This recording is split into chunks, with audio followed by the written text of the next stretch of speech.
Exactly 2 years back, a breach of embankment in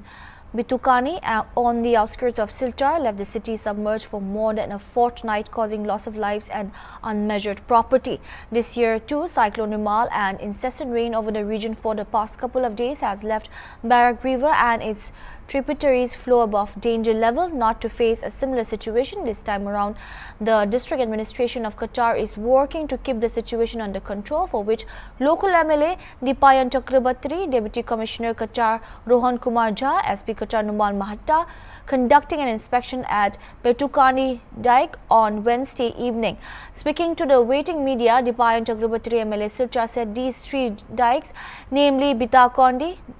Biringa and Batrigat, are crucial and are currently in a safe zone. আমি আমাৰ দলৰ নিৰ্দেশে আমি পশ্চিম বংগত নিৰ্বাচনত আছিলো আজি আহিলো এতিয়া আহি মানে আমি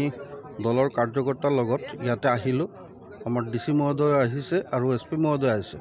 আমি ইয়াত দেখা পালো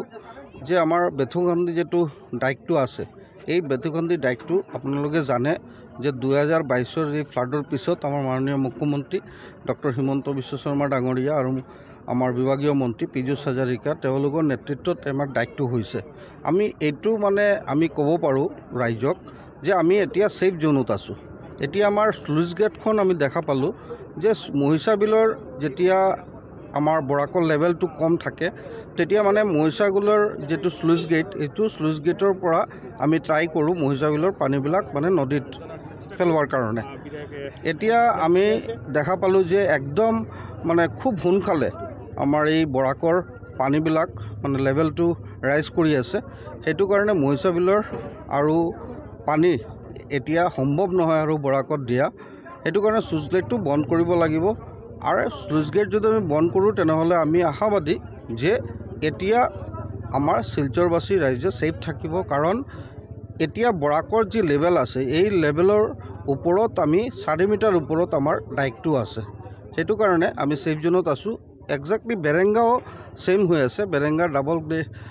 স্লুইচ গেট এটা ডাবল শাটাৰৰ হৈ আছে আপোনালোকে জানে যে পীযুষ হাজাৰিকা ডাঙৰীয়া যোৱা বছৰ আহি এটা কনফাৰ্ম কৰিছিলে এইটো কাম ষ্টাৰ্ট হৈছে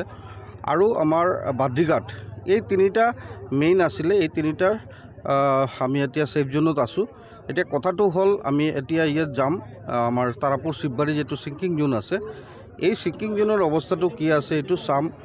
আৰু আমাৰ অন্নপূৰ্ণা ঘাট আৰু বাংলা ঘাটৰ আপোনালোকে জানে যে আমাৰ মুখ্যমন্ত্ৰী ডাঙৰীয়া নেতৃত্বত এটা এনেকুৱা ডাবল শাটাৰ স্লুইচ গেট হৈছে আৰু চহৰৰ যে পানীবিলাক আছে এই পানী আমাৰ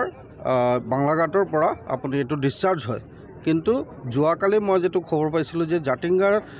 জলটো ব্ল্যাক ফ্লো কৰি আছিল হেতু কাৰণে এতিয়ালৈকে পানীটো যিমান মানে কোৱান্টিটিত উলাব লাগে ইমান কোৱান্টিটিত উলাব পৰা নাই তো হেতু Also commenting on how safe are the residents of Silchar, he said that it would be learned in a day or two as Barak River is flowing above danger level at an alarming level. When quizzed about the possible threats and fear for an uneventual outcome, MLA Dipayan Chakrabarti said it was a matter to be worried about, but a helpline number will be opened soon. মানে যিমান হুনকালে মানে পানীৰ লেভেলটো বঢ়ি আছে এটো তো চিন্তাৰ বিষয় ন্যাচাৰাল যেটো ক্যালামিটি এই ক্যালামিটি আমি সদায় ট্ৰাই কৰো কেনেকৈ আমি প্ৰটেকচন দিব পাৰো আমি আশাবাদী যে আমাৰ মুখ্যমন্ত্ৰী ডাঙৰীয়া নেতৃত্বত এটো আমি ট্ৰাই কৰিম মানুহৰ যাতে কিবা প্ৰবলেম নহয় আমি আমাৰ এডমিনিষ্ট্ৰেচনৰ পৰা হেল্পলাইন চেণ্টাৰ খুলিছো আমি আজি আহিলো আমি এতিয়া মিটিং কৰি আমি পাৰ্টিৰ ফালৰ পৰা এটা হেল্পলাইন নাম্বাৰ দিম পাব্লিকত যদি কিবা সমস্যা হয় তেনেহলে আমি যাতে মানুহৰ লগত থাকিব পাৰো মানুহক সহায়তা কৰিব পাৰো ৰাইজক কি ক'ব ইয়াৰ পৰা মই এটো কৈ আছো যে আপোনালোকে বেথুকান্দি ডাইক আৰু বেলেগ ডাইকত আপোনালোকে আহিব নালাগে আপোনালোকে ঘৰত থাকক আমি এডমিনিষ্ট্ৰেচনৰ ফালৰ পৰা যিমানখিনি সহায়তা কৰিব লাগে আমি এটো সহায়তা কাৰণে আগবঢ়াম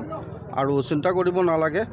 ন্যাচাৰাল ক্যালামিটি যেটো হৈছে এটো অলপ ফেস কৰিব লাগিব মই আশাবাদী যে মানে 2-3 দিনৰ পিছত যে আমাৰ পানী